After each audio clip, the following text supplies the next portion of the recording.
Let me go. No, you are my wife. Zara twisted against Devon's grip, her cream wedding dress bunching awkwardly, but his fingers only dug deeper into her upper arm, hard enough that she'd have 5 perfect purple marks by morning, just like always. The hotel's crystal chandelier sparkled above them, oblivious. "Devon, please!" She tried to pull away, failed again. "We're going back inside." His voice was soft, which made it worse. When Devon used that calm, reasonable tone, he was at his most dangerous. "You're going to smile. You're going to finish the ceremony. And tonight, you're going to remember who you belong to." They stood outside the Fairmont Grand Hotel, where champagne fountains bubbled and white roses climbed marble columns, and security guards in pristine uniforms pretended not to notice the bride with tears streaming down her face. Seattle had been supposed to be her fresh start, 6 months of breathing without looking over her shoulder. Devon had found her 72 hours ago. The hotel doors opened. A group emerged. 5 men in black suits that cost more than her yearly rent, moving with synchronized precision. But it was the man at the center who made her breath catch. Tall, with sharp cheekbones and ink-black hair styled back from a face that looked carved from marble. Korean, she thought distantly, and absolutely terrifying. He moved like violence wrapped in silk.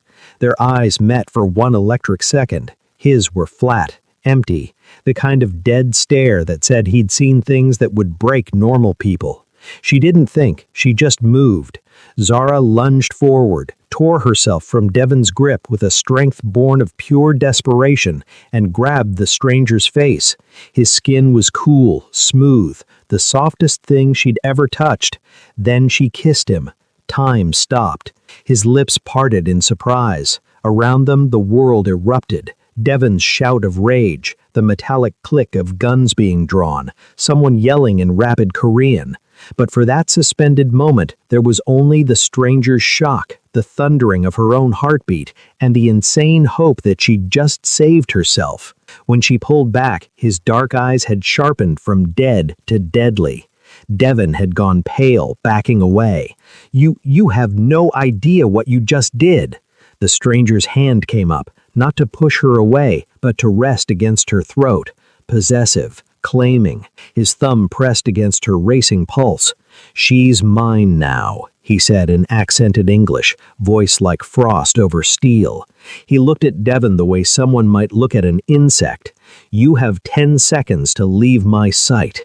Devon ran. The stranger's security closed around them, forming a wall of expensive suits and concealed weapons. Someone muttered something in Korean that made the others laugh darkly. Only then did the stranger's attention return to her, and Zara saw something flicker in those empty eyes. Confusion, calculation, and something else she couldn't name. "What's your name?" "Zara." Her voice shook. "Thank you. I needed... You just involved me in something." He studied her face with the intensity of a predator deciding whether prey was worth the hunt. "That kiss? Every member of the Jade clan saw it. In my world, that was a claim, which means you're now under my protection." His thumb stroked once against her pulse, "whether either of us wants that or not." An older man stepped forward, speaking urgent Korean. The stranger responded without breaking eye contact with Zara, then turned to follow his men toward a waiting Mercedes. But he paused at the car door, glancing back. "You're coming with me. That's not a request." As Zara stumbled forward on shaking legs, her wedding dress dragging on the concrete, a woman in the car's front seat turned to look at her. Beautiful, severe, with a tight ponytail and eyes sharp as knives. "You kissed Ryu Tae-jin, the serpent of Seattle's Korean underground. He doesn't feel anything, sweetheart. Hasn't in 8 years. You know what you just did?" Zara shook her head mutely. The woman's smile was blade thin. "You kissed the serpent. That means you're his now. And everyone who wants him dead," she let the implication hang, "they want you dead too." The kiss had been meant to save her. Zara was beginning to think it might have damned her instead. Oh, welcome to Love and Tension. If you're new here, you just walked into the most dangerous cultural collision Seattle has ever seen. Hit that subscribe button right now because Zara is about to make choices that'll have you screaming at your screen. Quick question, would you kiss a complete stranger to escape your abusive ex, or would you take your chances running? Be honest and tell me, what time did you start watching this? I want to know if you're Team Midnight or Team Morning Commute. Things are about to get messy. Don't miss it. The Mercedes smelled like leather and something else. Something expensive that Zara couldn't name. She sat in the back seat, still in her wedding dress, while the city lights of Seattle blurred past the tinted windows. The woman from before, whose name she still didn't know, drove with military precision, speaking occasional Korean into a phone. Ryu Tae-jin sat beside Zara, close enough that she felt the heat radiating from him, far enough that they weren't touching. He hadn't spoken since they left the hotel. Zara's hands trembled in her lap. The adrenaline was fading now, leaving behind the cold reality of what she'd just done. She'd kissed a complete stranger, a dangerous stranger, if the guns and the way Devon had paled were any indication. And now she was in a car speeding toward God knew where, with people who could kill her without breaking a sweat. But Devon was gone. That counted for something. Where are we going? Her voice came out steadier than she expected. Somewhere safe. Ryu's accent curled around the words, making even reassurance sound like a threat. Your husband? Ex-husband. The correction burst out before she could stop it. The divorce was final 3 months ago. He doesn't accept that. Ryu's head turned slightly. In the passing streetlights, his profile was all sharp angles and shadows. Explain. It wasn't a request. Zara swallowed hard. I met Devon 4 years ago in Atlanta. He was charming at first, successful businessman, or so he said. We got married fast, too fast. By the time I realized what he really was, I was trapped. What was he? Controlling, violent. She touched her arm where the bruises were already forming. He has connections to some import-export business with ties to organized crime. I don't know the details. I just knew I had to get out. So you ran to Seattle. My grandmother was Korean, Zara said quietly. She left me a little money when she passed. Enough to disappear, start over. I've been here 6 months, working 2 jobs, keeping my head down. I thought I was safe. The woman in the front seat snorted. Safe? In this city, with that face? Girl, you were never safe. Ryu silenced her with a look. Continue. 3 days ago, I came home and found flowers on my doorstep. Orchids, Devon's favorite. Then yesterday, a note under my door. I found you. I was terrified, but I couldn't run again. I have no money left. So when he showed up at my work this morning and told me we were getting remarried today, that he'd fixed everything, I laughed bitterly. I went along with it because I was too scared to say no. Until you saw me. Until I saw you. Zara met his eyes directly. You looked dangerous, but different from Devon. He hurts people because he likes it. You... She struggled for the words.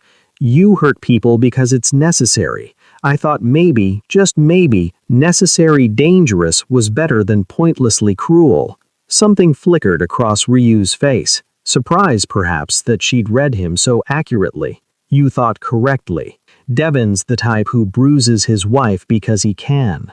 I'm the type who breaks a man's hands because he tried to touch what's mine. The possessive language should have scared her. Instead, after 3 years of Devon's ownership disguised as love, Ryu's blunt honesty was almost refreshing. So, what happens now? Now, Ryu's lips curved in something that wasn't quite a smile. Now, you tell me everything about Devon, his connections, his business, where he's staying, who he works for, and then I decide whether killing him solves your problem or creates more. The casual mention of murder should have horrified her. Instead, Zara found herself leaning forward slightly. He's staying at the Columbia Tower Hotel, room 847. He works for someone named Victor, Russian, I think. They moved drugs and weapons through the port of Seattle using legitimate shipping containers as cover. Ryu's eyebrows rose fractionally. You remembered all that? I'm good with details. Zara's grandmother had always said it was her superpower, the ability to notice and remember things others missed. Devin used to brag when he was drunk, thought I was too stupid to understand what he was talking about. You're not stupid. Ryu pulled out his phone, typed something rapidly in Korean. You're a survivor. There's a difference. The car pulled through a gate, massive iron bars that parted smoothly, and up a long tree-lined driveway. The house at the end was stunning, modern architecture blending seamlessly with traditional Korean design elements, all clean lines and dark wood against white stone. Paper lanterns lit a garden path, and water trickled somewhere in the darkness.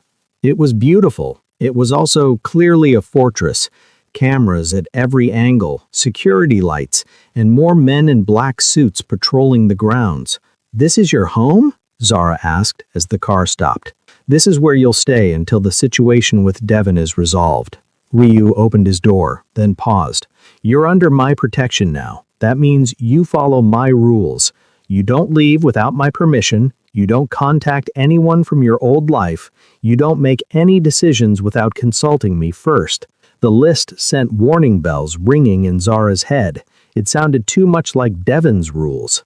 So, I'm a prisoner? You're protected. Ryu's voice went hard. There's a difference. You can leave anytime you want, but if you do, I can't guarantee your safety. The Jade clan saw that kiss. They'll interpret it as a challenge, an alliance with me against Victor's organization. Right now, you're caught in a power struggle you don't understand. Then explain it to me. Zara climbed out of the car, her wedding dress catching on the door. I'm not stupid, and I'm not going to sit quietly in a corner while men make decisions about my life. That's what got me into this mess in the first place. For the first time, Ryu's expression shifted toward something almost like respect. Fair enough. Come inside. We'll talk. The woman from the front seat, who Zara learned was named Hana, Ryu's head of security, led her through the house. Every room was a study in controlled elegance. Hardwood floors, minimalist furniture, art that probably cost more than Zara had made in her entire life. The contrast to her tiny studio apartment, with its broken lock and roaches, was so stark it made her dizzy. Hana stopped at a bedroom on the second floor. You'll stay here. Bathrooms through that door. I'll bring clothes that actually fit. She gave the wedding dress a disdainful look. That thing is ridiculous. It wasn't my choice, Zara said quietly. Something in Hana's expression softened fractionally. It never is. Look, I'm going to be straight with you because nobody else will. Ryu Tae-jin is dangerous. Not because he's cruel, he's not, but because he's broken in ways that can't be fixed. He's been running this organization since he was 18, after his parents were killed in a power struggle with a rival clan. That's 12 years of violence, betrayal, and blood. He's turned something off inside himself to survive. So why are you warning me? Because you kissed him. Hana's smile was sharp. I've worked for him for 5 years. I've killed people for him, saved his life twice, and he's never looked at me the way he looked at you in that car. She moved closer, voice dropping. He's going to destroy you, not because he wants to, because it's all he knows how to do. So when that happens, remember, I told you. She left before Zara could respond. Alone in the enormous bedroom, Zara finally let herself sink onto the bed. It was absurdly soft, probably more expensive than her car had been. Her reflection in the mirror across the room showed a woman in a torn wedding dress, mascara smudged, hair falling from its elaborate updo. She looked like a disaster. But she was away from Devin. That counted for something. A knock interrupted her thoughts. Ryu stood in the doorway, changed from his suit into black pants and a simple white shirt, sleeves rolled up to reveal surprisingly muscular forearms. In the soft lamplight, he looked less like a predator and more like just a man. Tired. Alone. Can't sleep? Ryu asked. Zara shook her head. Too much adrenaline, plus this dress is basically a torture device. Hana will bring something more comfortable. He stepped inside but maintained his distance, leaning against the wall with practiced casualness. I had my people look into Devon. His connection to Victor is real but minor. Victor uses him for small jobs, intimidation, collection, low-level smuggling. Devon's not important enough to start a war over. That's good, right? It means I can make him disappear without significant political fallout. Bad for him, better for you. The casual mention of murder again. Zara studied Ryu's face, looking for any sign of emotion, regret, anger, satisfaction. Found nothing. Does it bother you, killing people? Should it? Most people would say yes. Ryu moved to the window, looking out at the garden below. Most people don't live in my world. In the underground, hesitation gets you killed. Mercy is a weakness someone will exploit. I learned that watching my father die because he trusted the wrong person. He glanced back at her. So no, it doesn't bother me. Not anymore. That sounds lonely. It's necessary. Zara stood, moving closer despite her better judgment. My grandmother used to say that survival and loneliness were two sides of the same coin. You can't have one without the other. Your Korean grandmother. Ryu's lips quirked slightly. What was her name? Hae-jin. She immigrated to the U.S. in the 70s, married my black grandfather in Atlanta. Their families disowned them both. Zara smiled at the memory. But they didn't care. They had each other. And eventually, they had my mom. Halmoni used to tell me stories about Korea. The food, the culture, the language. She taught me to be proud of both sides of my heritage. Do you speak Korean? A little. Enough to understand that your men were making jokes about me in the car. Ryu's eyebrows rose. You caught that? I caught the tone, at least. Plus Hana's expression. Zara crossed her arms. Look, I know the situation is complicated, but I'm not some helpless victim who needs a knight in armor. I survived Devon for 3 years. I can handle whatever comes next. Even if what comes next is me? The question hung between them, loaded with implications Zara didn't want to examine. Why did you really bring me here, Ryu? You could have just scared Devon off and let me go. You didn't have to get involved. He was quiet for a long moment, studying her with that unreadable expression. Finally, when you kissed me, I felt something. I don't know what. Surprise, maybe. But it's been a long time since I felt surprised by anything. Is that a good thing or a bad thing? I don't know yet. He moved toward the door, then paused. Sleep. Tomorrow we start dealing with Devon properly. And Zara, thank you. For what? For not screaming. Most people would have in your situation. You adapted instead. That takes intelligence. He left her alone with that strange compliment, and Zara found herself touching her lips where she'd kissed him.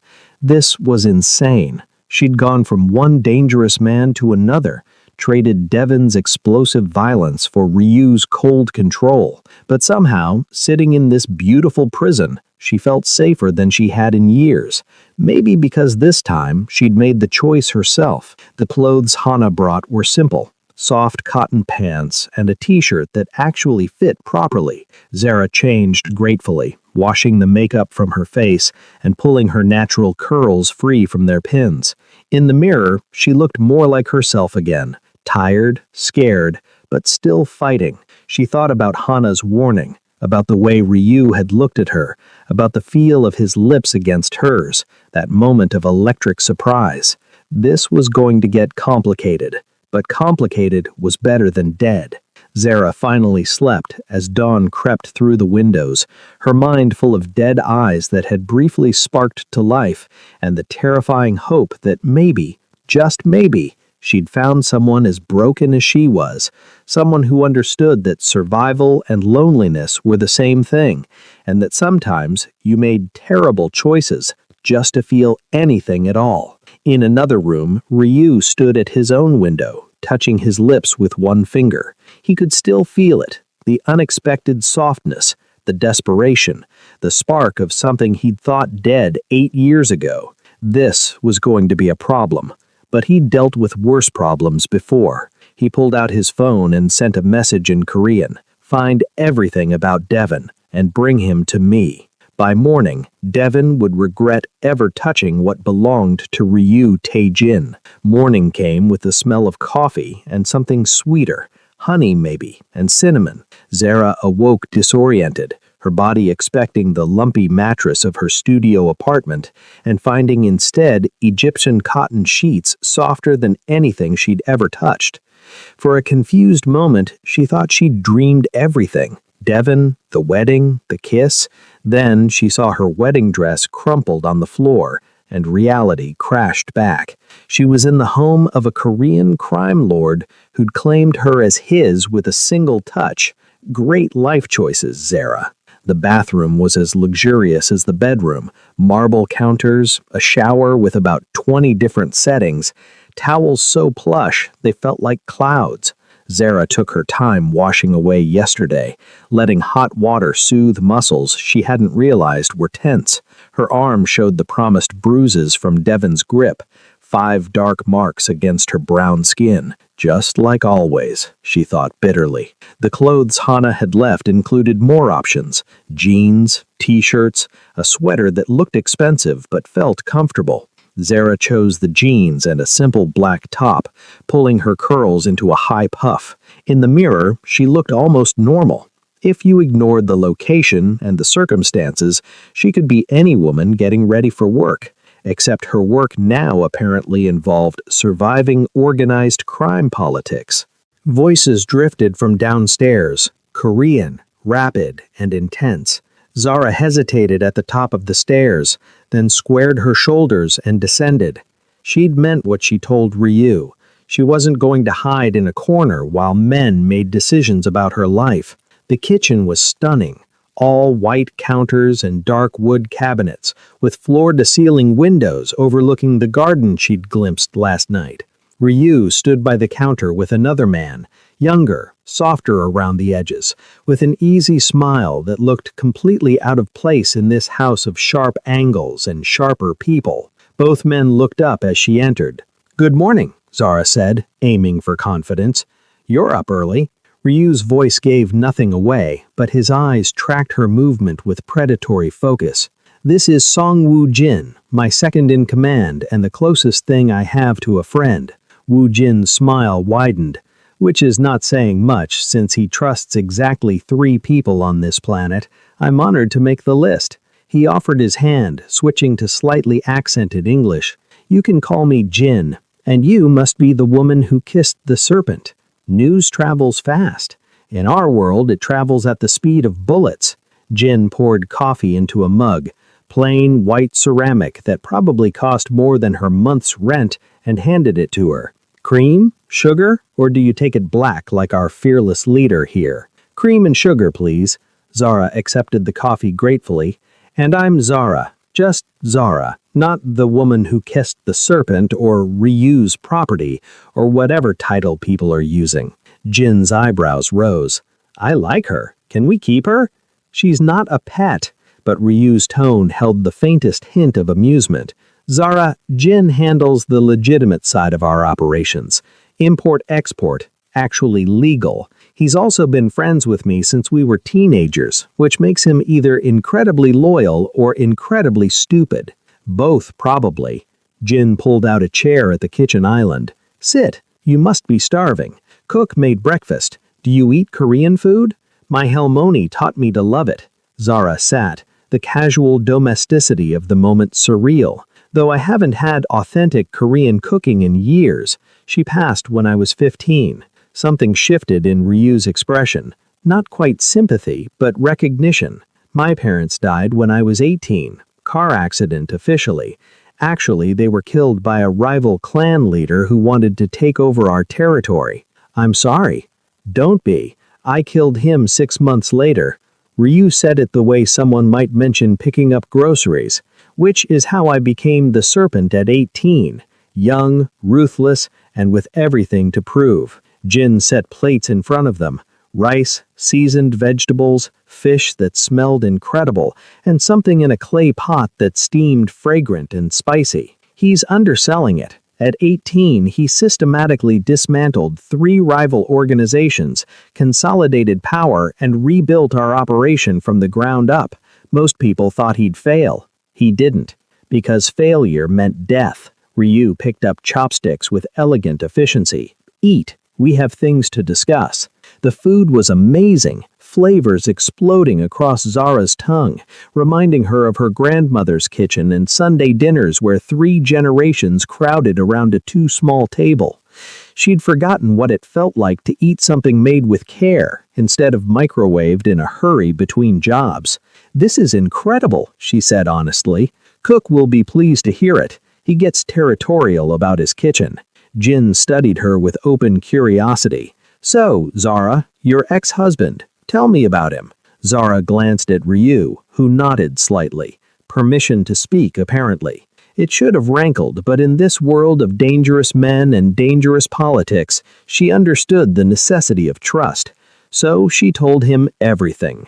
Not just the facts she'd shared last night, but the details. How Devon had isolated her from friends, controlled her finances, monitored her phone. How he'd escalated from verbal abuse to physical, always careful to hit where bruises wouldn't show. How he'd made her believe she deserved it, that she was lucky he stayed despite her failures. "He made me small," Zara said quietly. "Took everything that made me myself and crushed it. By the time I left, I barely recognized the woman in the mirror." Jin's easy smile had vanished. "Men like that deserve to suffer. Men like that will suffer." Ryu's voice was flat, absolute. "My people found him last night. He's in a secure location waiting for me to decide his fate." Zara's coffee cup stopped halfway to her lips. "You already have him?" "I have resources." Ryu met her eyes steadily. "The question is what you want done with him. I can make him leave Seattle. I can make him forget your name. I can make him disappear entirely. Your choice." The casual offering of violence should have horrified her, but sitting in this bright kitchen, surrounded by the evidence of Ryu's wealth and power, Zara felt something else, something dark and hungry that she'd buried for 3 years of enduring Devon's abuse. "I want to see him," she heard herself say. "I want him to know I'm not afraid anymore." Ryu studied her for a long moment. Then he smiled, a real smile, sharp as broken glass. "Good. Jin, have them bring Devon to the South Warehouse, and tell them to make sure he's presentable." "Define presentable," Jin said dryly. "Able to speak. Everything else is negotiable." After breakfast, Ryu retreated to what Jin called the war room, an office down the hall with more computer screens than Zara could count and maps covering one entire wall. She glimpsed pins and markers, lines connecting points across the city. Territory, she realized. This was how Ryu saw Seattle, not as neighborhoods and communities, but as zones of control and contested ground. Jin found her staring. "Overwhelming, isn't it?" "It's organized." Zara turned to him. "Can I ask you something?" "Anything." "Why does everyone call him the Serpent?" Jin's smile was sad. "Because snakes are patient, cold-blooded, and they strike without warning. When Ryu decides you're a threat, you don't see the attack coming. You just wake up, if you wake up, to find your organization dismantled, your people gone, and your reputation destroyed. He doesn't just defeat enemies, he erases them. That sounds terrifying. It is, but it's also what's kept us alive for 12 years in an industry where most leaders don't last 5. Jin leaned against the wall. "Look, I'm going to be honest with you because someone should be. Ryu's world is brutal. People die. Good people, bad people, innocent people, caught in crossfire. He's built this empire on violence and fear, and he's very, very good at it. I've seen violence before. Not like this." Jin's voice went serious. "Devon was a small-time abuser. Cruel, yes, but ultimately weak. The people Ryu deals with? They're professionals. They'll kill you and your entire family without blinking if it serves their interests. And right now, because of that kiss, you're in the middle of it." Zara's hands tightened on the coffee mug. "So what do I do?" "You survive. You stay alert. And," Jin hesitated, "you don't fall for him. Because I've known Ryu for 15 years, and in all that time, I've never seen him care about anyone. Not really. He cares about loyalty, about competence, about people being useful. But actual emotion? That died with his parents. Then why the warning? Because you made him feel surprised. Jin met her eyes. And the last time Ryu felt anything unexpected, people died. I'm just hoping you're not one of them. The warehouse was in the industrial district, surrounded by abandoned factories and rusted shipping containers. Ryu's Mercedes pulled up to a building that looked derelict from the outside, but was clearly operational. Zara spotted cameras, newer locks, and more men in black suits stationed around the perimeter. "Stay close to me," Ryu said as they exited the car. "Don't speak unless I tell you to, and if things go wrong, Hana will get you out." Hana, who'd driven them in tense silence, gave Zara a look that clearly communicated, "I told you this would happen." Inside, the warehouse was exactly what Zara had expected from movies. Concrete floors, metal beams, industrial lighting that cast harsh shadows. And in the center, tied to a chair, was Devon. He looked smaller than she remembered. His expensive suit was torn, face bruised, one eye swollen shut. When he saw her, his good eye widened. "Zara, thank God! Tell them there's been a mistake." "No mistake." Ryu's voice cut through Devon's pleading like a blade through silk. He moved with that predator grace, circling Devon slowly. "You put your hands on something that belongs to me. In my culture, that's an insult that demands satisfaction. She's my wife. She's your ex-wife, who you've been stalking and terrorizing." Ryu stopped in front of Devon, expression utterly flat. "Let me explain how this works. I've spent the last 12 hours learning everything about you. Devon Marcus Chen, born in Sacramento, arrested twice for assault. Charges dropped because the victims were too scared to testify. You work for Viktor Kozlov's organization, moving drugs and weapons through the port of Seattle. Small-time work because you're not smart enough for anything bigger." Devon's face went pale. "How do you—" "I know everything." Ryu pulled out his phone, swiped through screens. "I know about the shipment coming in Thursday. I know about your apartment in Belltown with the false wall where you hide cash. I know that your boss thinks you're unreliable and was planning to cut you loose anyway." He leaned down, voice dropping to something deadly soft. "Most importantly, I know exactly how you hurt Zara. Every bruise, every threat, every time you made her feel worthless." "She's lying! I never—" Ryu's hand moved so fast Zara barely saw it. The crack of his palm across Devon's face echoed through the warehouse. "Don't lie to me." Blood trickled from Devon's split lip. His bravado crumbled, replaced by the whining desperation Zara knew all too well. "Please, I'll leave town. I'll never come back. Just let me go." "Zara." Ryu turned to her, and his eyes were empty again. "What do you want me to do with him?" Every face in the warehouse turned to stare at her. Hannah, expressionless. Jin, carefully neutral. The security team waiting for orders. And Devon, his good eye full of terror. 3 years. 3 years of walking on eggshells, of hiding bruises, of making herself smaller and smaller to avoid his rage. 3 years of being told she was worthless, that no one else would want her, that she deserved everything he did to her. Zara stepped forward until she was directly in front of Devon. He flinched. "You told me I was weak," she said quietly, "that I'd never escape you, that I belonged to you forever." "Zara, please." "You were wrong." She looked at Ryu. "Make sure he never hurts anyone else. I don't care how." Something flickered in Ryu's eyes. Approval, maybe, or recognition. "You heard her. Jin, take 2 men and escort Devon to the Canadian border. Give him $500 and clear instructions. If he's ever seen in Washington State again, he dies. If he contacts Zara, he dies.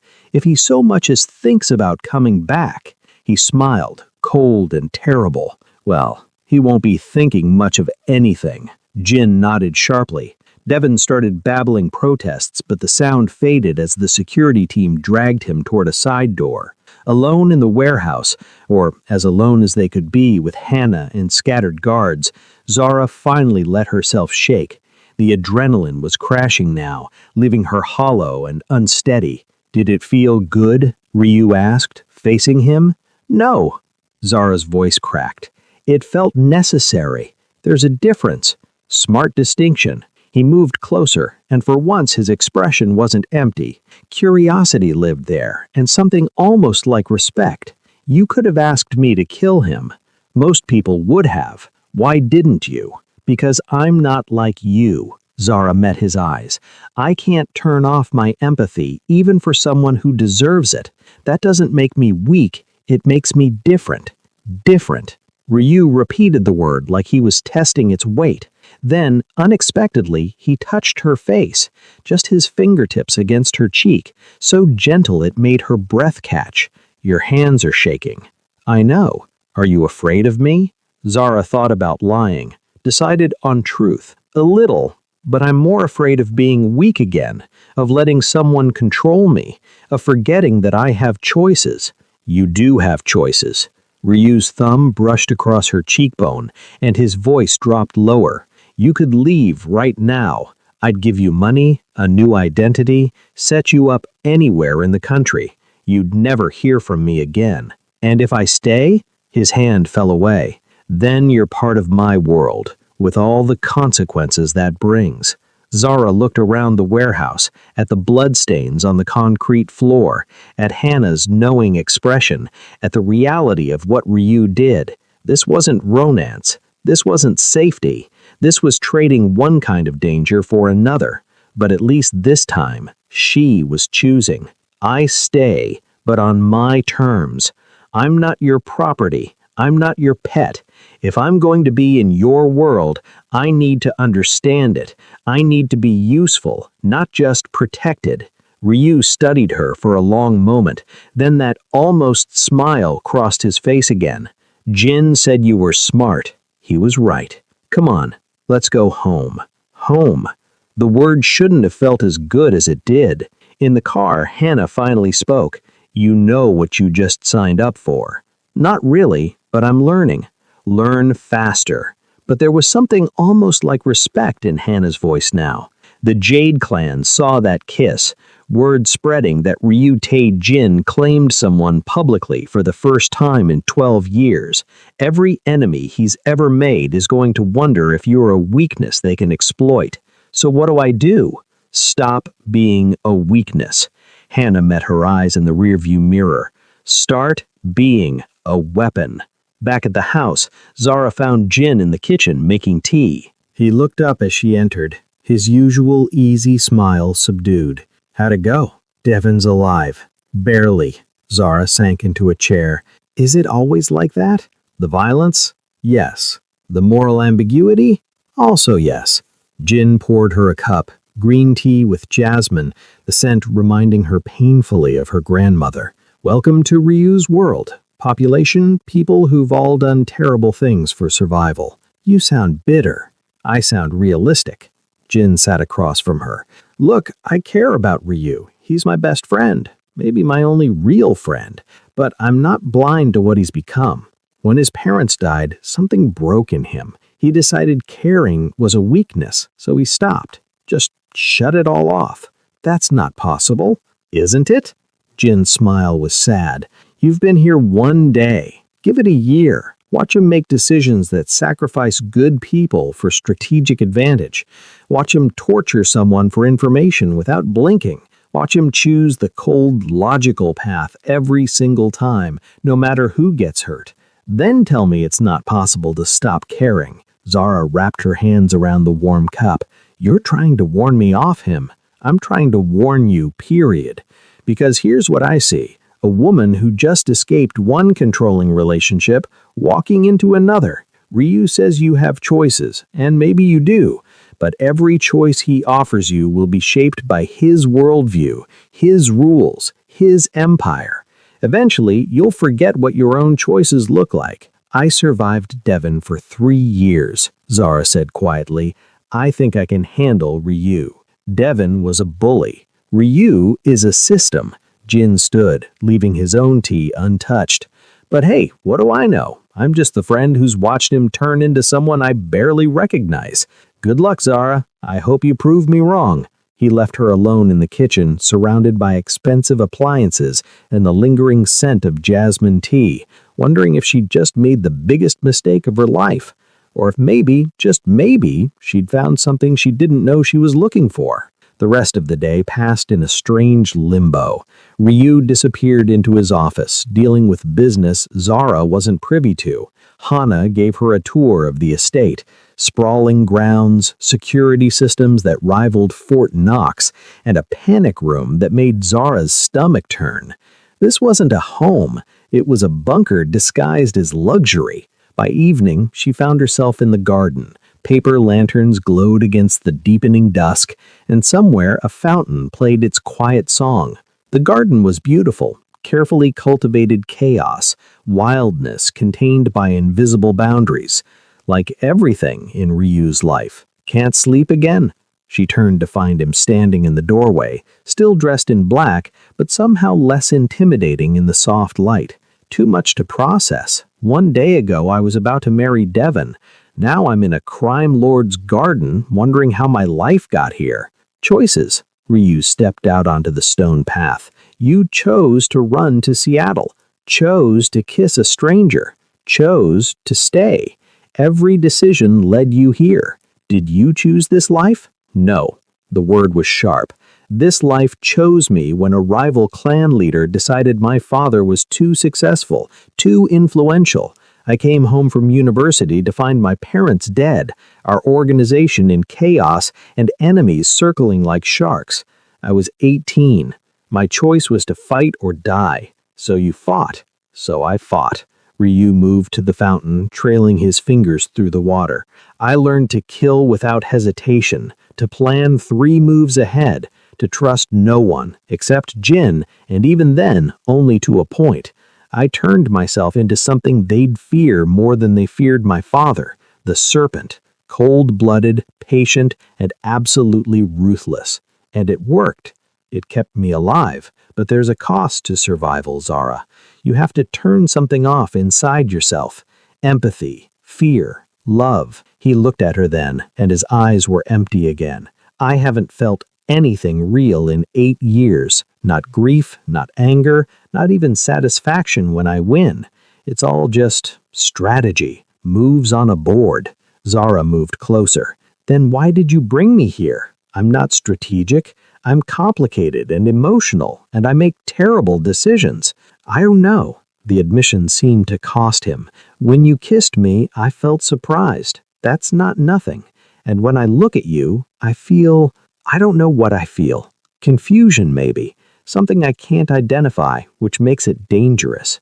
Everything's dangerous in your world. Yes. He reached out, fingers hovering near her face before falling away, which is why you should leave, before you get pulled in too deep to escape. What if I'm already pulled in? The question hung between them. Ryu's jaw tightened.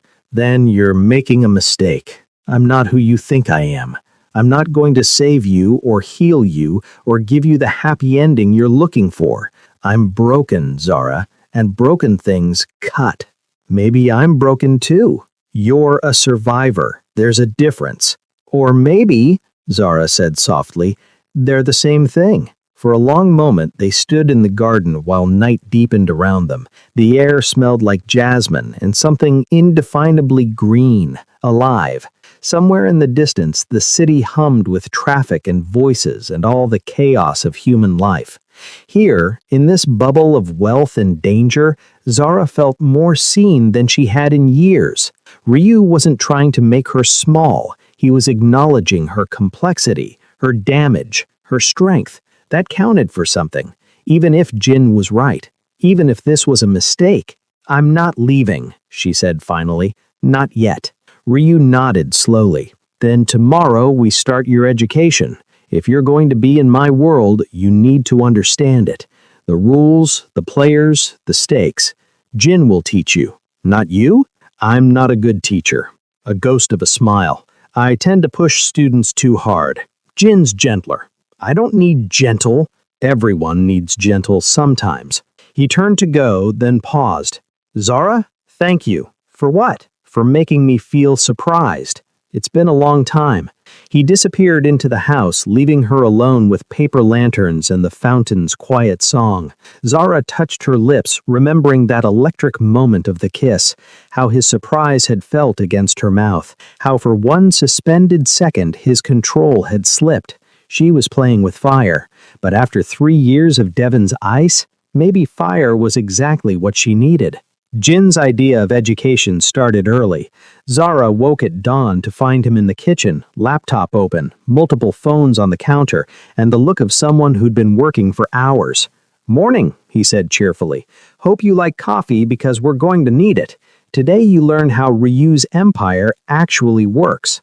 Over the next week, Jin became Zara's window into a world she'd only glimpsed through Devon's drunken bragging, but where Devon had been small-time and stupid, Ryu's operation was vast and sophisticated. Officially, Jin explained on day 2, pulling up spreadsheets that made Zara's eyes cross, we run a legitimate import-export business. Korean goods into the US, American products to Asia. It's profitable, legal, and employs about 300 people who have no idea about the other side. The illegal side? The survival side. Jin's correction was gentle but firm. Ryu doesn't deal drugs, won't touch human trafficking, refuses anything involving children. But weapons, information, protection services for businesses that can't go to the cops? That's where the real money is, and the real danger. He showed her the map from Ryu's office, explaining territories and alliances. The Jade clan controlled the waterfront. Victor's Russian organization had the northern suburbs. A Vietnamese crew held the international district. Ryu's territory was everything else, a patchwork of neighborhoods held together by reputation and force. It's like chess, Zara said, studying the pins and markers. Except the pieces kill each other. Exactly.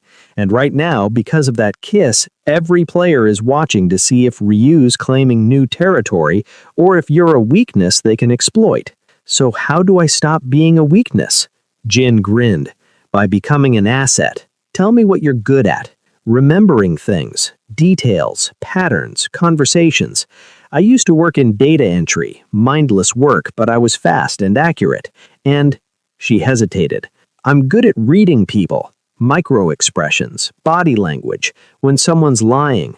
That's incredibly useful. Jin made notes. Okay, here's what I'm thinking. Ryu deals with a lot of people, allies, rivals, potential threats. Someone who can sit quietly in a meeting and then tell him afterward who was lying or holding back information, that's valuable, not a weakness. A weapon, like Hana said. They spent the next days honing that skill. Jin would show her videos of negotiations, business meetings, interrogations. Zara would watch and analyze, noting when someone's pupils dilated, when they touched their faces, when their stories didn't quite match their expressions. She was good at it, better than she had realized. Devon used to tell me I was paranoid, that I saw problems where there weren't any. But I wasn't paranoid, I was observant. Devon was an idiot. Jin paused the video. What are you seeing? He's lying. He says he's loyal, but his hands are fists. That's aggressive positioning, not submissive. And he looks at the door twice, checking escape routes. This man's planning something. Correct. That video's from 6 months ago. 3 weeks later, that man tried to sell information to the Jade clan. Ryu caught him, and Jin's smile faded. Well, let's just say it didn't end well for the traitor. Zara was learning that Ryu's world operated on harsh rules. Loyalty was everything. Betrayal meant death.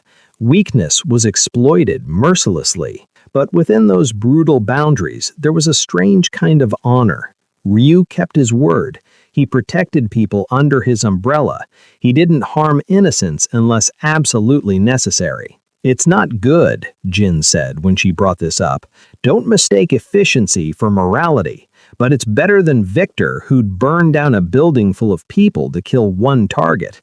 Or the Jade Clan, who use fear and cruelty as tools. In our world, Ryu's actually on the less horrible end of the spectrum. That's depressing. That's reality. She saw Ryu himself mostly in passing that first week. He'd appear in the kitchen for coffee at odd hours, always working, always on the phone in rapid Korean.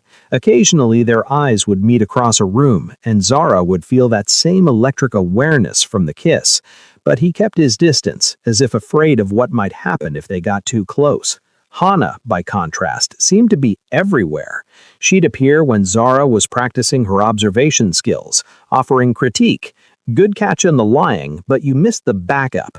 See how that man's hand is near his jacket? He's armed and ready to draw. Always look for weapons. One afternoon, Hana took her to a shooting range in the estate's basement. You should know how to use this, she said, demonstrating the grip and stance with a pistol. Not because you'll need to, but because knowledge is power. Zara's first shots went wide. Her next few hit the target's edge. By the end of the session, she was hitting center mass more often than not. Natural talent, Hana admitted grudgingly, or maybe just determination. Either way, keep practicing. Why are you helping me? Zara asked, as they cleaned the weapons, another skill Hana insisted she learn. I thought you wanted me gone. I do want you gone. Hana's voice was matter-of-fact. You're a complication Ryu doesn't need, and you're going to get hurt when he inevitably goes back to being the serpent full-time. But while you're here, you might as well be useful instead of helpless.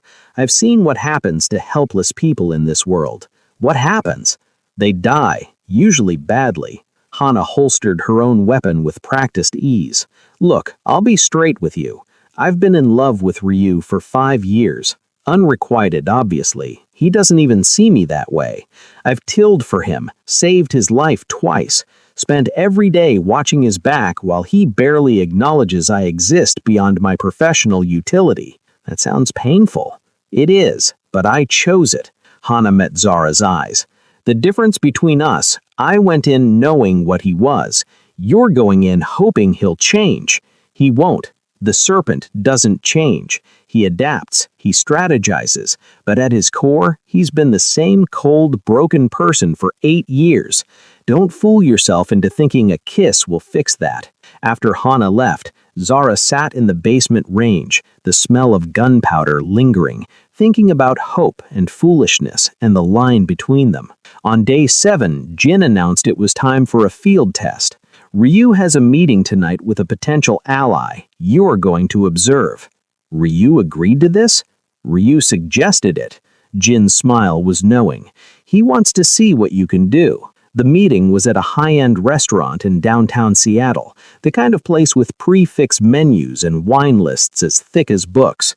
Zara felt out of place in the borrowed dress Hana had grudgingly provided, her natural curls styled into an elegant updo that didn't quite match her comfort level. Ryu looked devastating in a tailored suit, every inch the successful businessman.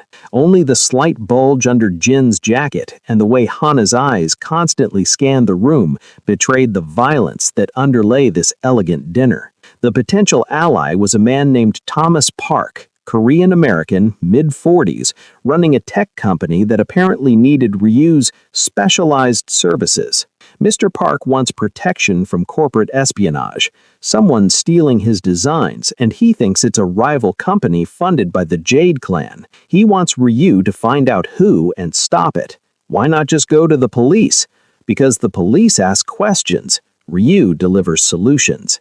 Now, sitting at an adjacent table where she could watch without being obvious, Zara activated the skills Jin had taught her. She watched Thomas Park's body language as Ryu laid out terms, noted when Park's hands tensed, when he glanced at his phone, when his smile didn't quite reach his eyes. The meeting lasted 90 minutes. Afterward, in the Mercedes heading home, Ryu turned to her expectantly. Well? Zara organized her thoughts. He's desperate, which makes him honest about the problem, but potentially untrustworthy about payment. He checked his phone 6 times. I think there's someone he's reporting to, maybe a business partner. And she hesitated. I don't think it's the Jade clan stealing his designs. When you mentioned them, he showed surprise, then forced understanding, like he was hearing that theory for the first time. Ryu's eyebrows rose fractionally, his version of shock. Go on. I think it's someone internal, an employee or partner, and I think Park suspects but doesn't want to admit it because it means his judgment failed. Silence filled the car. Then Jin laughed. She's right. I ran background. Park's co-founder, David Leung, has gambling debts to Victor's organization. Chances are they forced him to steal designs as payment. How did you spot that? Ryu asked Zara.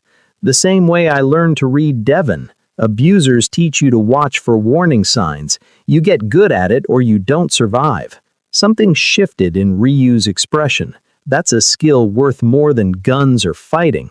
Jin, set up a meeting with Leung. Let's confirm before we take Park's money. Back at the estate, Ryu called Zara into his office, the first time she'd been invited into his inner sanctum. The space was beautiful. Floor-to-ceiling windows overlooking the garden, shelves lined with books in Korean and English, a desk that probably cost more than a car. You did well tonight, he said without preamble. Jin's right. You have a talent for reading people. That's rare and valuable. So I'm useful now, not just a complication? You were always useful. Ryu poured whiskey into 2 glasses, offering her one. The question was whether you'd survive long enough to realize it. Zara accepted the glass, the amber liquid catching the lamplight. Hana says you're never going to change, that I shouldn't hope for anything beyond this. Hana's protective and correct. Ryu's voice was flat. I am what I am, Zara. The serpent, cold, calculating, and ultimately alone. Whatever you're feeling right now, gratitude, attraction, hope, it's trauma bonding. I pulled you out of danger so your brain associates me with safety. It's not real. Don't tell me what I feel. I'm telling you what I know. I've seen it before. People who think they care about me because I protected them or gave them power. It never lasts. Eventually, they see who I really am, and they leave or... He stopped. Or what? Or they die because being close to me made them a target. The admission hung in the air, heavy with implications. Zara moved closer, studying his face. For once, his mask had slipped slightly. She saw exhaustion there, and something almost like loneliness. What if I'm not leaving? What if I see exactly who you are and choose to stay anyway? Then you're a fool. Maybe, she set down her glass, or maybe I'm someone who understands that survival makes you hard, but it doesn't make you empty. You feel things, Ryu. You just don't know how to name them anymore. He was silent for a long moment, staring into his whiskey. Then, when you kissed me, I felt something, just for a second, before I remembered how to shut it down. It scared me more than any enemy I've ever faced. Why? Because feeling means vulnerability, and vulnerability gets people killed in my world. Zara reached out slowly, giving him time to move away. He didn't. Her hand cupped his jaw, feeling the tension there, the way he held himself so rigidly controlled. Maybe, she said softly, that's a problem with your world, not with feeling. For a moment, just a moment, Ryu leaned into her touch. His eyes closed, and Zara saw the exhausted man beneath the serpent's cold exterior. Then he straightened, catching her wrist gently but firmly, moving her hand away.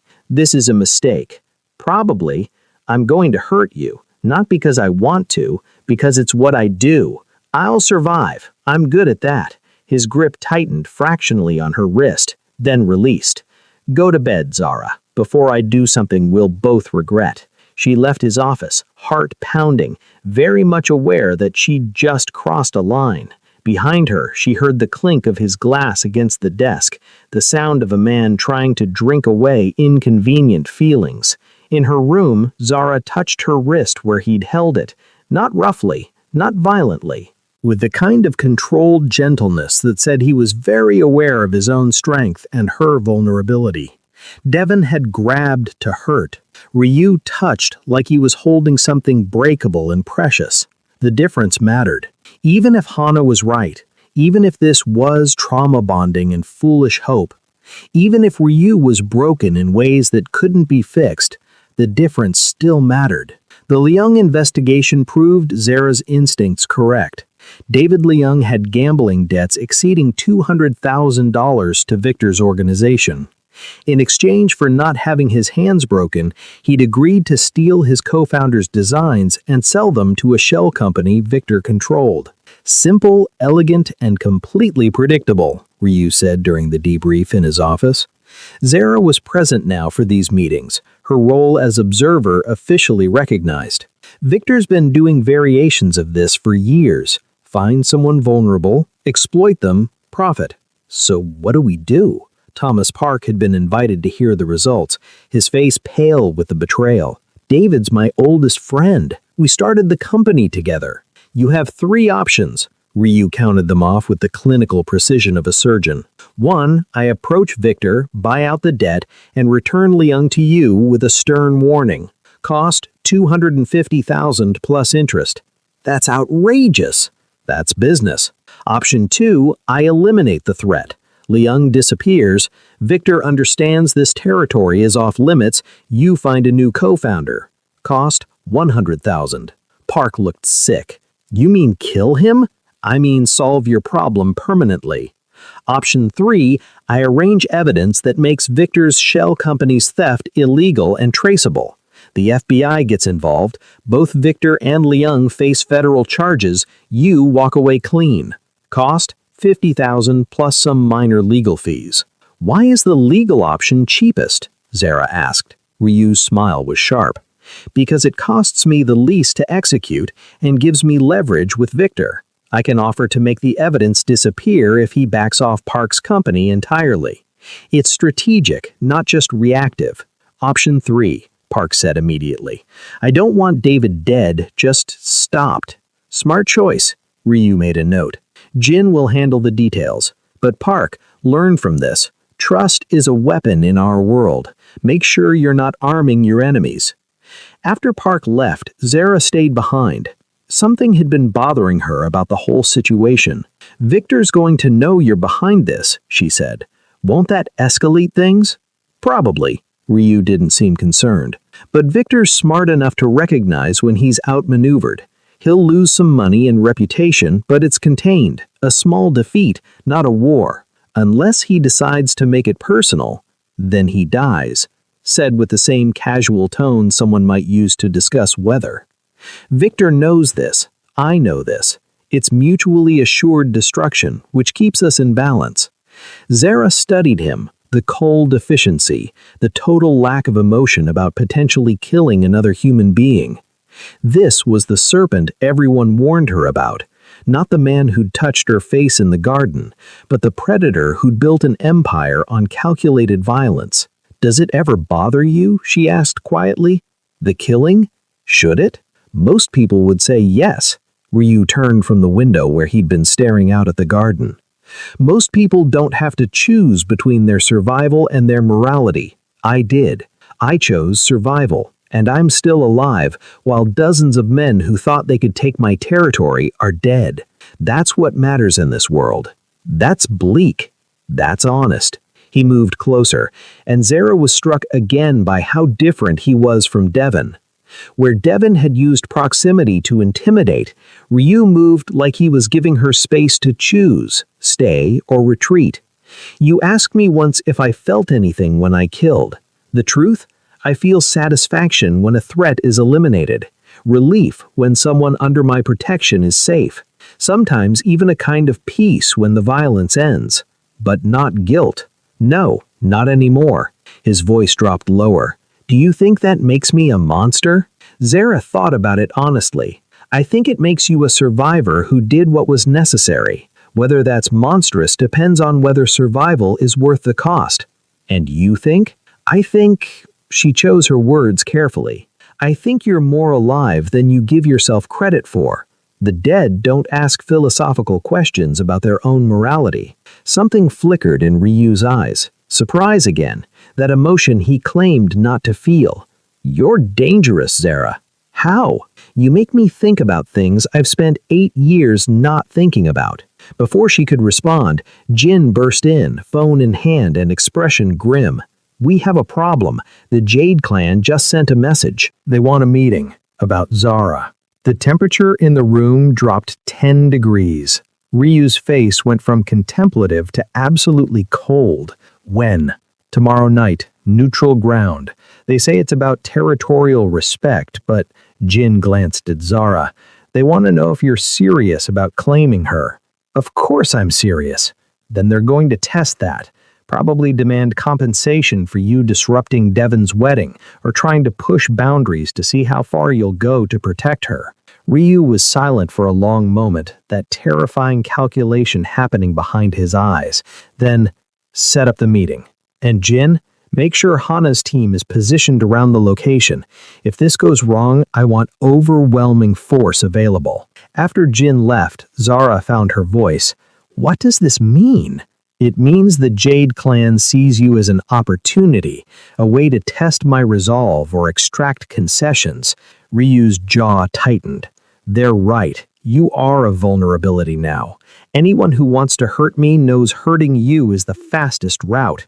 So what do I do? You stay here, stay safe, and let me handle this. No. The word burst out before Zara could think better of it. I'm not hiding while you negotiate my life.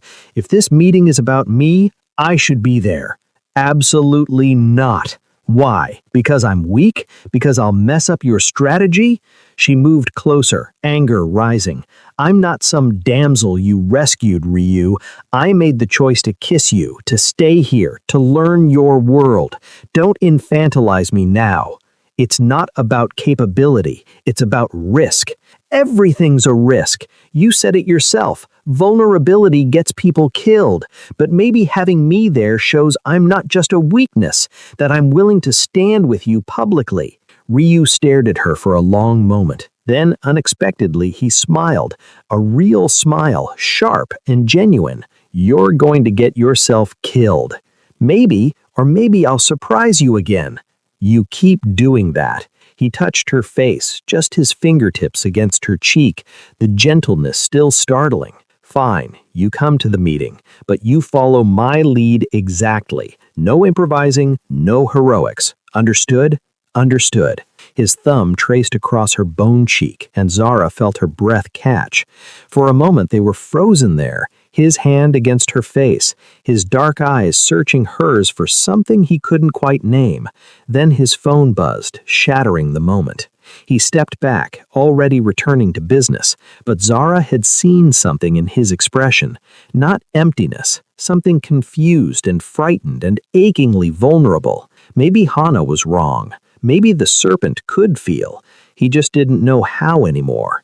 Wait, don't you dare leave yet. You just witnessed Zara negotiate her way into a meeting with one of Seattle's most dangerous criminal organizations.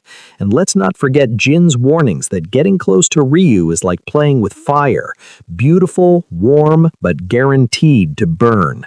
The tension is real, and it's about to get deadly. Here's what I need from you right now. Smash that like button if you think Zara should have stayed safe at home instead of walking into danger.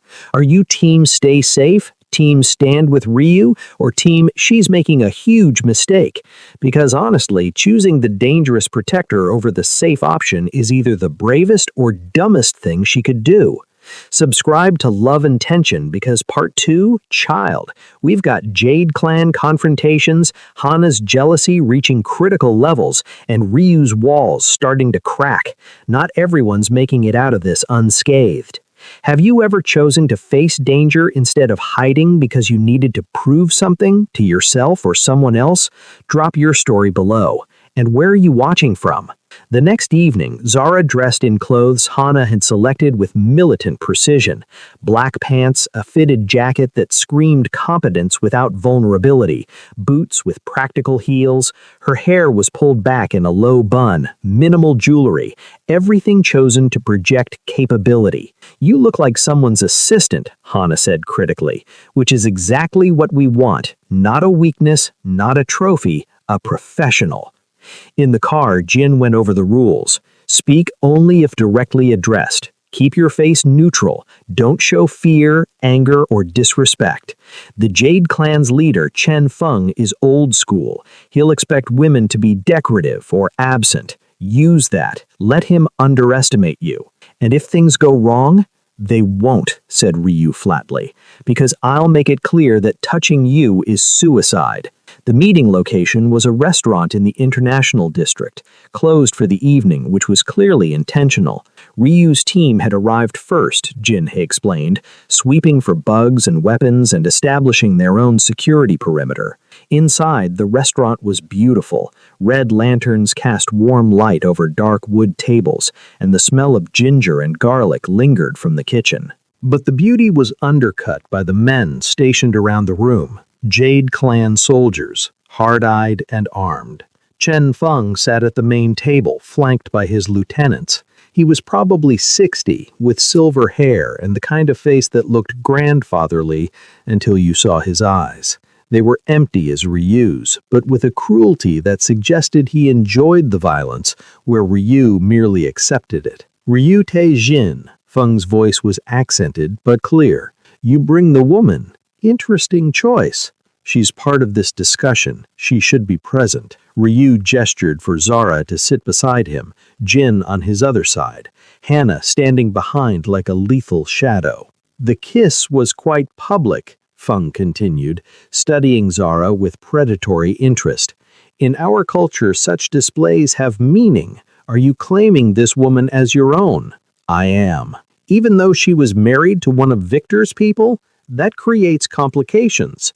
Devon was irrelevant. His connection to Victor was minor. I've already dealt with him. Feng's smile was thin. Dealt with him how? Permanently enough that he won't return.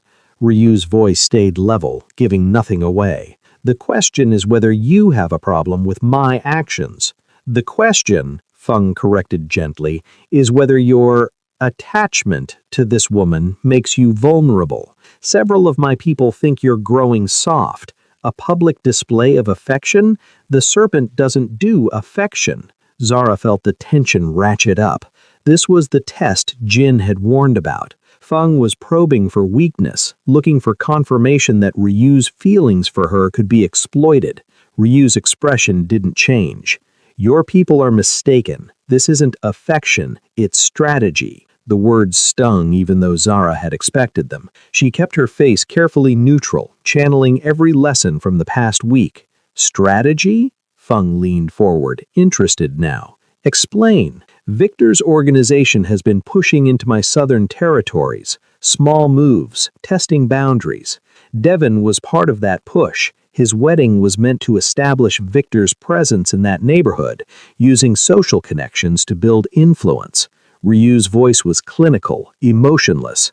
By claiming his bride, I sent a clear message. Victor's expansion stops. The woman herself is irrelevant. The symbolism is everything. Zara's stomach twisted. Irrelevant. Just a chess piece in a game she barely understood. But Feng was nodding. Smart, using Victor's own pawn against him. And now? Now she stays under my protection until Victor accepts the new boundaries. When that's accomplished, she'll return to her normal life with appropriate financial compensation for the inconvenience. Every word was a knife. Zara forced herself to sit still, to keep breathing steadily. This was an act, she told herself. He was saying what Feng needed to hear to keep her safe, but the clinical dismissal felt too real. And if Victor doesn't accept? One of Feng's lieutenants asked. If he sees this as an invitation to war, then he dies, and whoever replaces him will be more reasonable. Ryu glanced at Zara briefly, his expression unreadable. But I don't think it will come to that. Victor's smart enough to recognize when he's lost a piece without losing the board. Feng sat back, considering. The silence stretched painfully. Then, I accept your explanation. The Jade Clan has no quarrel with your strategic use of resources, but a word of advice, Ryu. Be careful that your strategy doesn't become something more. Emotions are weapons in our world. Make sure yours isn't pointed at yourself. I appreciate your concern. Ryu's tone made clear he didn't. Are we done? Almost. Feng's smile returned. There's the matter of compensation. You disrupted a wedding in a neighborhood where my people have interests, caused quite the scene. I think some acknowledgement is appropriate. This was it, the real reason for the meeting. Feng wanted payment for allowing Ryu's power play to stand. Name your price, Ryu said flatly. The Thompson shipment, 3 weeks from now. I want 10%. Jin inhaled sharply beside Zara. Whatever the Thompson shipment was, it was significant. Ryu's jaw tightened fractionally, the only sign of his displeasure. 5%, and you provide additional security on the north route. 8%, no security. 6, with security. Final offer. Feng considered, then nodded. Done. Pleasure doing business, Ryu. They stood, the meeting clearly over. Zara followed Ryu's lead, keeping her expression neutral even as her mind reeled. In the car, silence reigned. Jin drove with aggressive precision, clearly angry. Hannah stared out the window, her expression grim. Ryu sat beside Zara, close to touch, but impossibly distant. You did well, he said quietly. Exactly what was needed. Staying silent and irrelevant? The bitterness leaked through despite her best efforts. Staying alive. His voice was sharp. Feng was looking for any excuse to escalate. If you'd shown emotion, fear, anything that suggested you mattered to me beyond strategy, he would have exploited it. This way, you're not a target. You're just a pawn that's already been played.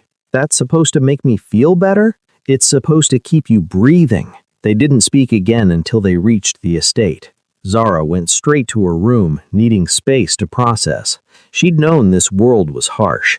She'd seen Ryu's coldness, but hearing him describe her as irrelevant, as temporary, as just another resource to be deployed and discarded, it hurt, which was stupid. She'd known what this was. Trauma bonding, Ryu had called it. Her brain associating him with safety because he'd pulled her from danger. It wasn't real. It couldn't be real. But her feelings were real, even if the situation wasn't. A knock interrupted her spiral. It's Jin. Can I come in? She opened the door. Jin looked exhausted, his usual easy smile completely absent. That was brutal, he said without preamble. I'm sorry you had to sit through it. He was doing what was necessary. I understand that. Do you?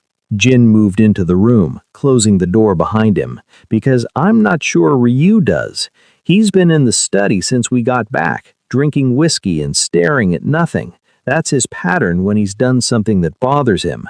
He said I was irrelevant. He said what Fang needed to hear to keep you alive. There's a difference. Jin sat on the edge of the bed, running his hands through his hair. Look, I've been friends with Ryu for 15 years. I've seen him negotiate dozens of deals, handle hundreds of threats. He's always cold, always calculating. But tonight he was forcing it. Every word was chosen to convince Fang that you don't matter, but I could see how much it cost him to say them. How? Because he kept touching his wedding ring finger. Old habit from when his parents were alive. His dad used to wear a band, and when Ryu was stressed, he'd fidget with it. After they died, Ryu stopped wearing jewelry entirely, but the habit remained. Touching that spot means he's lying or uncomfortable. Zara looked down at her own hands. So what does that mean? It means you're not irrelevant to him, which terrifies him, because the last time Ryu cared about someone, they died violently, and he couldn't stop it. So he shuts it down, tells himself it's strategy, not feeling, builds walls and calls them tactics. Hana says he's never going to change. Hana's in love with a ghost, the man Ryu was before his parents died. That person doesn't exist anymore. Ryu's voice was sad. But the man he became, he's capable of more than he thinks. He's just too scared to try. What am I supposed to do with that information? That's up to you. You could walk away. I'd help you. Give you money, new identity, whatever you need. You could stay but keep your distance, be the irrelevant pawn he claimed you were. Or, Jin met her eyes, you could call him on his bullshit, force him to admit what he's feeling instead of hiding behind strategy. That sounds dangerous. Everything about Ryu is dangerous, but at least it would be honest. After Jin left, Zara sat in the quiet luxury of her room thinking about choices and honesty and the difference between them. She could stay safe, keep her head down, let Ryu maintain his fiction that she meant nothing. Eventually, the situation with Victor would resolve, and she'd be sent away with money and a fresh start. It was the smart choice, but Zara was tired of being smart. She'd been smart when she married Devon, when she stayed despite the abuse, when she ran to Seattle and tried to disappear. Smart had kept her alive, but made her small. Maybe it was time to be brave instead. She found Ryu in his study, exactly as Jin had predicted. He sat in the dark, a glass of whiskey in hand, staring out the window at the garden below. The paper lanterns cast dancing shadows across his face, making him look carved from stone. "You should be resting," he said without turning. "You should stop lying to me." That got his attention. He turned, and even in the dim light, she saw the surprise in his eyes. "Excuse me? Tonight, you told Fang I was irrelevant, strategic, temporary. You said those things to protect me, and I understand that." Zara moved closer, her heart pounding. "But you're still lying. To him, to yourself, to me, and I'm done accepting it." "Zara, no. You don't get to shut me down. Not this time." She stopped a few feet away, close enough to see the tension in his jaw, the way his hand tightened on the glass. "Jin told me about your tells, how you touch your ring finger when you're lying. You did it 6 times tonight while talking about me." Ryu's face went carefully blank. "Jin talks too much. Jin's a good friend who's tired of watching you pretend you're dead inside." Zara took a breath. "I'm not asking you to be someone you're not. I know you're damaged. I know you've done terrible things to survive. I know your world is brutal, and being close to you is dangerous. I know all of that. Then why are you still here? Because I'm damaged too. Because I understand survival. Because when you look at me, I feel seen in a way I haven't felt in years. Maybe that's trauma bonding. Maybe it's foolish. But it's real. And I'm tired of pretending it's not." Silence filled the study. Ryu set down his glass with careful precision, then stood. He moved toward her slowly, and Zara held her ground, even though every instinct screamed to back away from the predator. "You want honesty?" His voice was low, dangerous. "Here's honesty. You terrify me. Not because you're weak. You're not. But because you make me feel things I thought I'd killed 8 years ago. When Feng questioned you tonight, I wanted to kill him. Not strategically, not coldly. I wanted to tear him apart for even looking at you that way. Ryu, I'm not done." He stopped inches away, and Zara could feel the heat radiating from him. "I lied tonight. To Feng, to my people, to you. You're not irrelevant. You're not temporary. You're becoming something I can't afford in my world. Someone who matters. And that's a weakness I can't have. Why does caring have to be weakness? Because everyone I've ever cared about has died or left. My parents, killed because my father let sentiment cloud his judgment. Friends who got caught in crossfire. Even my first girlfriend who decided being with the serpent wasn't worth the danger. Caring gets people killed, Zara. So I stopped. Until now. Until now. The admission seemed to cost him, and I don't know what to do about that. Zara reached up slowly, giving him time to pull away. Her hand cupped his face, feeling the slight stubble, the tension in his jaw. You could try letting it happen. See what it feels like. I know what it feels like. Terrifying. Dangerous. Like standing on the edge of a cliff. Then let's jump together. For a long moment, they stood frozen in the lamplight, Zara's hand against his face, his dark eyes searching hers with something that looked almost like desperation. Then slowly, Ryu leaned down and kissed her. It was nothing like the first kiss, that desperate, impulsive collision. This was deliberate.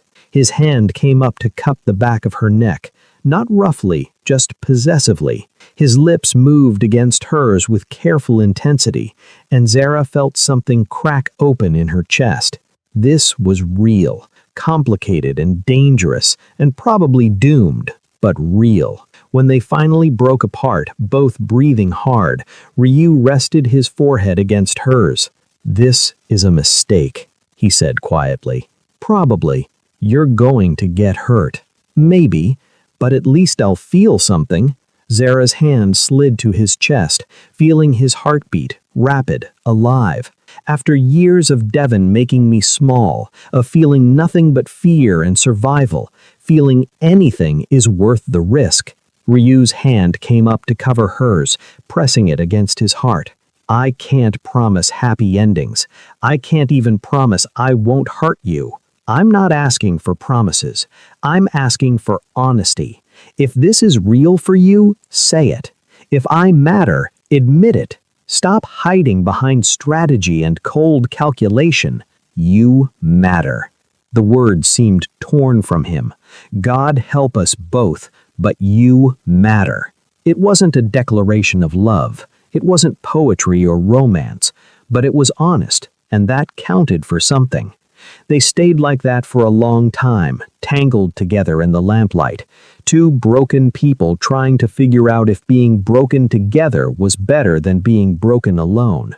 Outside, the garden's paper lanterns swayed in the wind, and somewhere in the city, dangerous people plotted dangerous things. But in that moment, in that study, Ryu and Zara had something that felt almost like peace. It wouldn't last, they both knew that. But for now, it was enough. 3 months after the Jade Clan meeting, Zara stood in the warehouse that would become her community center. It was rough still, concrete floors, exposed beams, the smell of fresh paint lingering. But she could see what it would become, a space where cultures collided and created something new. "You're sure about the location?" Ryu's voice came from behind her. He'd been skeptical about the warehouse district, worried it was too exposed, too dangerous. But Zara had insisted. This neighborhood needed something positive, something that brought people together instead of tearing them apart. "I'm sure." She turned to face him, still struck by how much had changed in 3 months. He looked the same, sharp suit, carefully controlled expression, but there were small differences. The way he stood closer now, the way his eyes tracked her with something warmer than calculation. "The contractors start Monday," he said. "Jin's handling the permits, which is probably illegal but efficient. Hana's installing security that will make this place safer than most government buildings, all while maintaining the community center aesthetic. She promises no visible cameras. I have my doubts." A slight smile crossed his face. Still rare, still startling when it appeared. "Tell me again what you're planning." They'd had this conversation a dozen times, but Ryu kept asking, not because he didn't understand, but because he was trying to see the world the way Zara did, where community and culture could be strength instead of vulnerability. "Korean martial arts classes," Zara said, moving through the space and pointing, "but taught alongside African dance, not separate, integrated. Kids learn discipline and movement together, see how different cultures approach the same goals. Over there, language exchange, English, Korean, and I want to add Yoruba if I can find teachers." "Your grandmother's language?" "Exactly. And there," she gestured to the far wall, "art space. Graffiti meets calligraphy. Hip-hop meets K-pop. Everything that shows culture isn't static. It evolves, blends, creates something new." Ryu was quiet for a moment, studying the empty warehouse with that calculating expression. Then, "You're building what you wished existed when you were hiding from Devon, a place that celebrates complexity instead of demanding simplicity. I'm building what this city needs. People living on top of each other, scared of anyone different, being told diversity is weakness. Zara moved back to his side. I want to prove its strength, that when cultures collide, they don't destroy, they create. It's ambitious. It's necessary. She looked up at him. Your world taught me that. How you blend Korean tradition with American business. How Jin navigates both cultures. Even how you and I... She stopped. How we collide? Ryu's hand came up to her face, that gentle touch still surprising. You're right. We shouldn't work. Black American and Korean, criminal and survivor, everything says we're too different. But we're not. No. His thumb traced her cheekbone. We're the same kind of broken, same kind of survivor. That matters more than the surface differences. A sound from the doorway made them step apart. Jin entered, laptop under one arm, his expression caught between amusement and concern. Interrupting something? Just planning, Zara smiled at him. Jin had become a genuine friend over the past months, his easy warmth balancing Ryu's intensity. You have the final permit? I have a permit that will pass inspection and won't generate uncomfortable questions. Whether it's technically final depends on your definition of legal. Jin grinned. But yes, you're clear to start construction. What about Victor? Business. Always business. He accepted the boundary adjustment. Hasn't made a move in 6 weeks. I think we're stable. Jin set down his laptop. Which brings me to the uncomfortable question. How long is Zara staying in the estate? The question hung in the air. They'd avoided discussing it, both knowing that Ryu's initial justification, keeping her safe from Victor, was wearing thin. The immediate danger had passed. Zara could leave, set up her own life, visit the community center without living under Ryu's protection.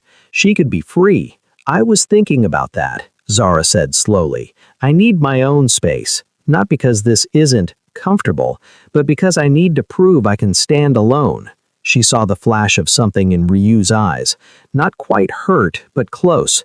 He covered it quickly, his mask sliding back into place. That's reasonable. I was thinking that apartment building 3 blocks from here, the one Jin mentioned last week, close enough to the center that I can walk, far enough from your estate that I'm not living in your shadow. That neighborhood's rough. I grew up in rough neighborhoods. I'll survive. She moved closer to him, her hand finding his. This isn't me leaving. It's me standing on my own feet, being your equal instead of your protected refugee. Understanding dawned in Ryu's expression. The Korean fusion victory, he said quietly. What? Something Jin said months ago, about how we work because we blend our strengths. Your resilience and community instinct from your background. My strategic thinking and resources from mine. Together, we're stronger than apart, but only if we're actual partners, not protector and protected. Exactly. Zara squeezed his hand. I need to build something that's mine, this community center, an apartment, a life, but that doesn't mean you're not part of it. You just can't be all of it. Jin was watching them with open fascination. This is the healthiest relationship conversation I've ever heard in Ryu's office. I'm going to go before someone gets shot to restore normalcy. After Jin left, Ryu pulled Zara closer. You're right, about all of it. I've been keeping you safe, but also keeping you dependent. That's not partnership. It's also not you being deliberately controlling. It's you being terrified. Zara rested her head against his chest, hearing his heartbeat. I scare you because you care, but caring doesn't mean controlling. It can mean supporting. I'm learning that. Slowly. His arms came around her, and for a moment they just stood there in the empty warehouse.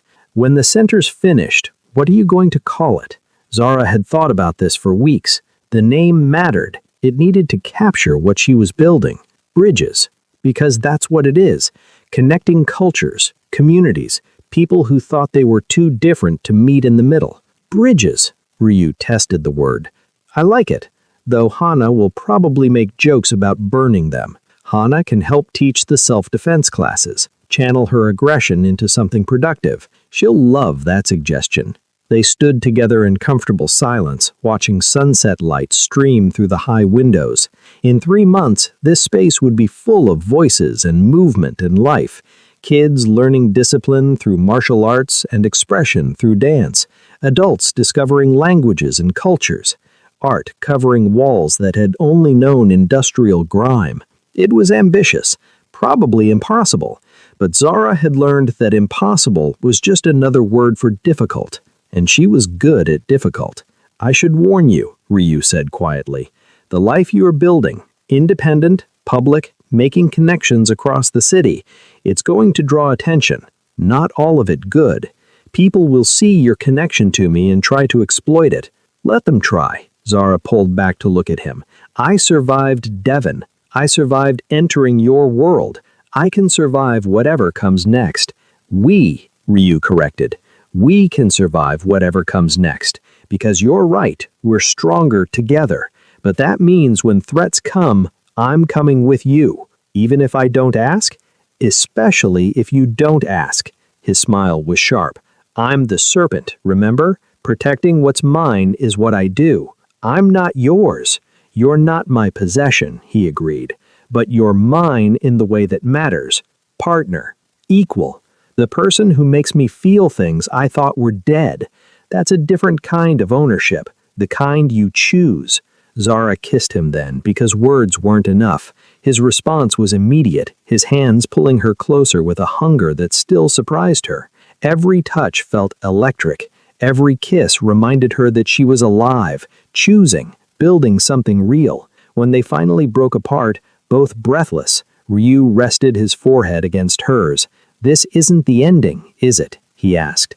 "This is just another beginning. The best things are," Zara smiled.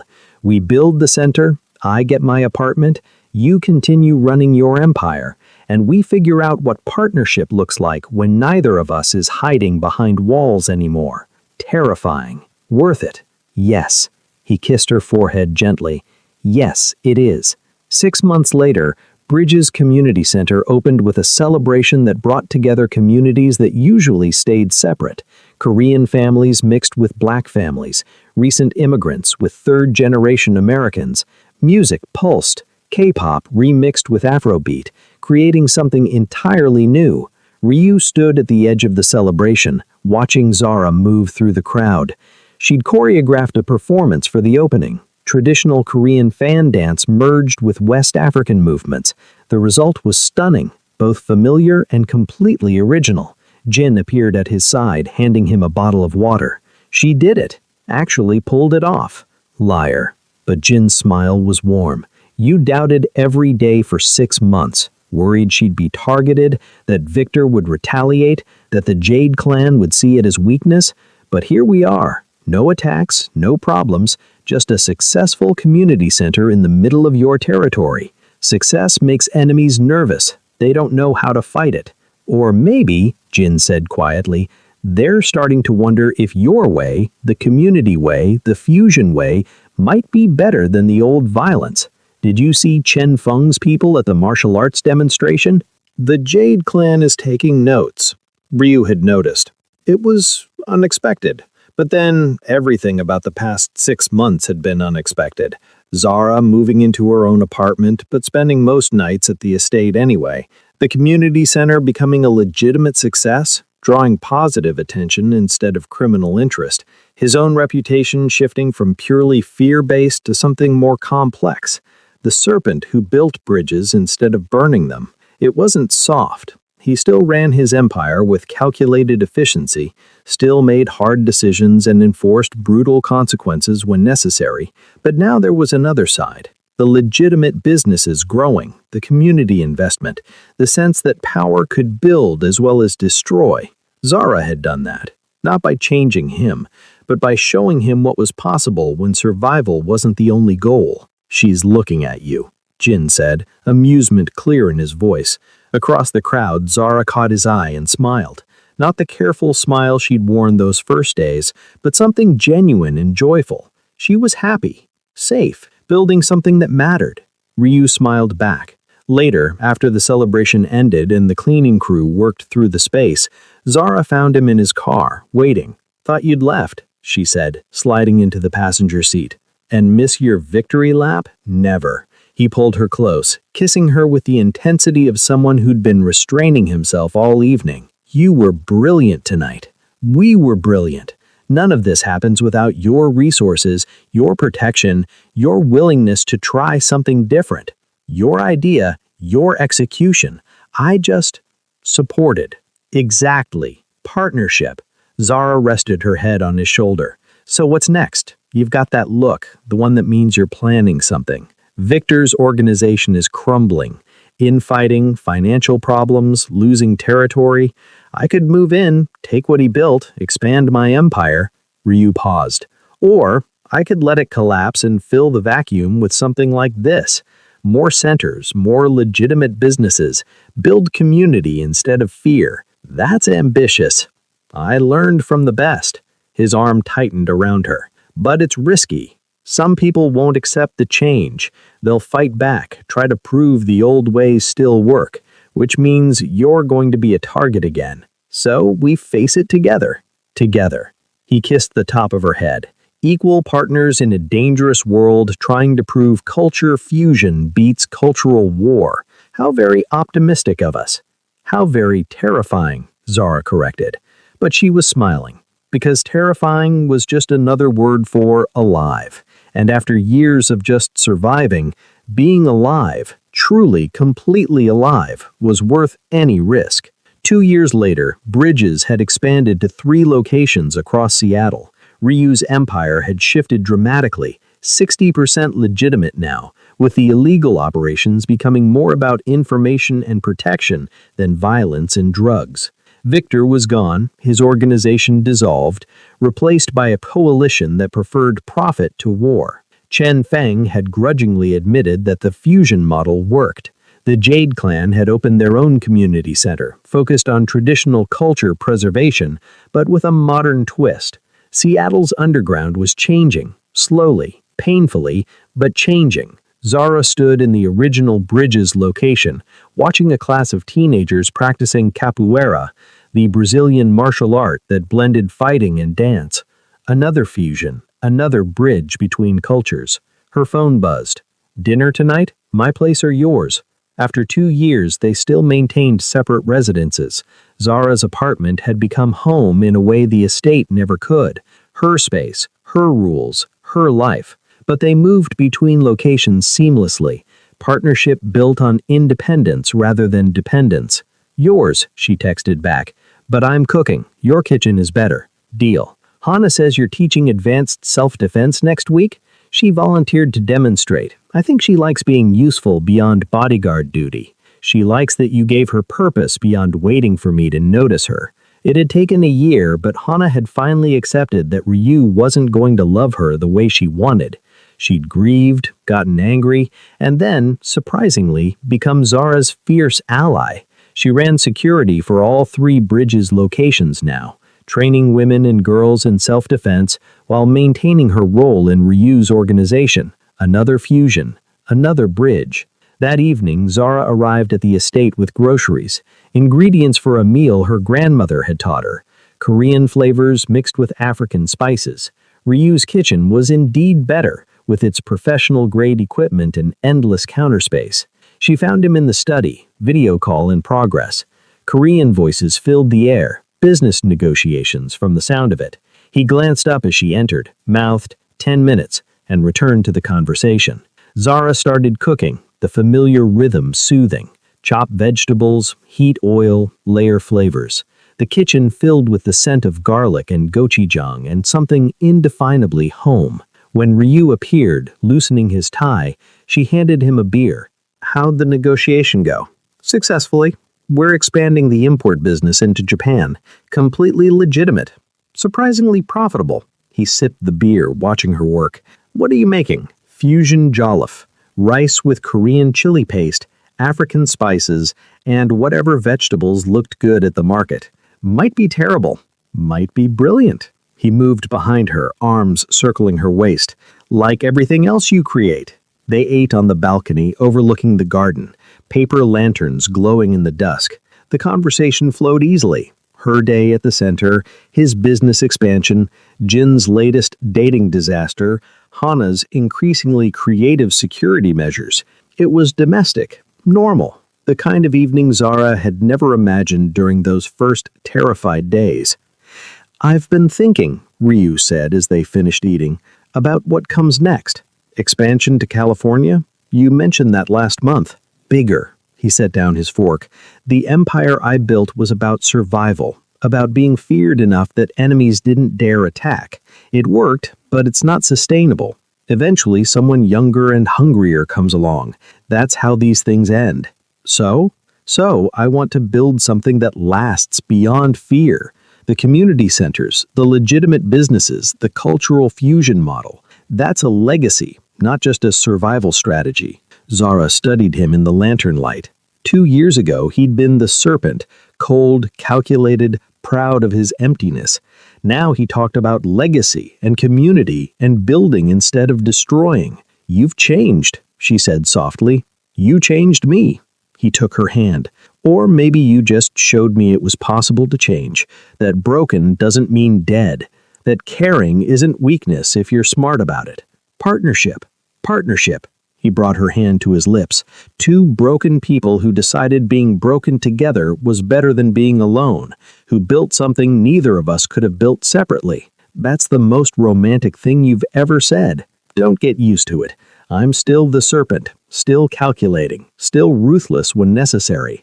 But now," he smiled, "now I'm the serpent who builds bridges instead of burning them. Thanks to you." "Thanks to us," Zara corrected. "I couldn't have done any of this without your resources, your protection, your willingness to try." "Then let's keep trying." Ryu stood, pulling her up with him. More centers, more fusion, more proof that different cultures working together create something stronger than any single culture alone. "The cultural fusion victory," Zara said, remembering Jin's words from years ago. "Exactly. Not a happy ending, we're both too damaged for that, but a partnership that works, a victory built on blending strengths instead of hiding weaknesses, and a promise that when trouble comes, because it will, we face it together, equal partners. Always." They stood together on the balcony, the garden spreading below them, the city lights glowing in the distance. Somewhere out there, dangers waited. Rivals who resented the change, old enemies with long memories, new threats they hadn't anticipated. But for now, in this moment, they had peace, and they'd built it together. Black resilience meeting Korean strategy, community warmth meeting careful calculation, broken pieces becoming something stronger than either had been alone. That's the real victory. And it was only just beginning. The end.